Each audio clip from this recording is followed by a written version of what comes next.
Изучать не только государственный язык страны, но и родной язык своего народа. Сегодня такая возможность есть у всех жителей страны. Это право закреплено законодательно, в том числе и в образовательных стандартах. Об этом Владимир Путин напомнил на Совете по межнациональным отношениям, который прошел в Йошкар-Оле. Хочу напомнить, уважаемые друзья, что русский язык для нас язык государственный, язык межнационального общения. И его ничем заменить нельзя. Он естественный духовный каркас всей нашей многонациональной страны. Его знать должен каждый. Языки народов России – это тоже неотъемлемая часть самобытной культуры народов России. Изучать эти языки – гарантированное Конституцией право добровольное. Заставлять человека учить язык, который для него родным не является, также недопустимо, как и снижать уровень и время преподавания русского. Обращаю на это особое внимание глав регионов Российской Федерации.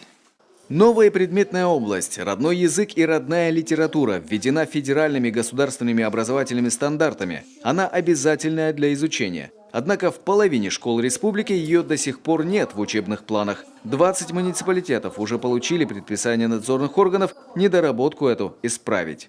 Ваша первая задача – привести в соответствие с федеральным законодательством учебные планы. Это ваша исключительная компетенция.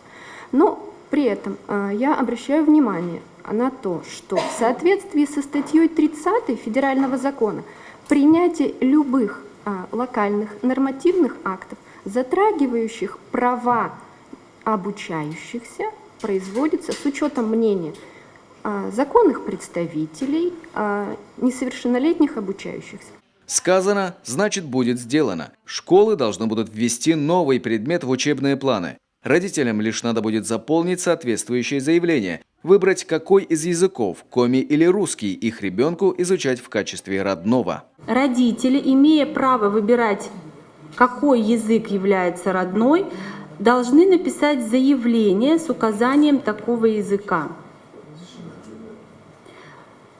То есть мы с вами в большей степени на территории Республики Коми говорим о двух языках – русский язык и коми-язык.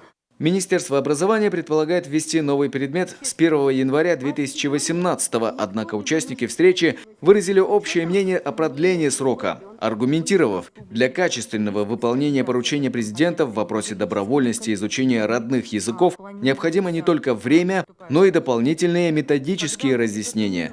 А потому переход на обучение по новым учебным планам необходимо отложить до начала следующего учебного года. Это даст возможность спокойно, осмысленно сформировать учебные планы образовательных организаций на следующий учебный год с участием общественности, родителей и спланировать изучение коми-языка на добровольной основе по выбору родителей и законных представителей. Вместе с тем, это даст возможность провести своевременно переподготовку кадров и обеспечить образовательные организации учебно-методическим комплексом по национально-региональному компоненту. Далеко не все преподаватели смогут свою нагрузку возместить.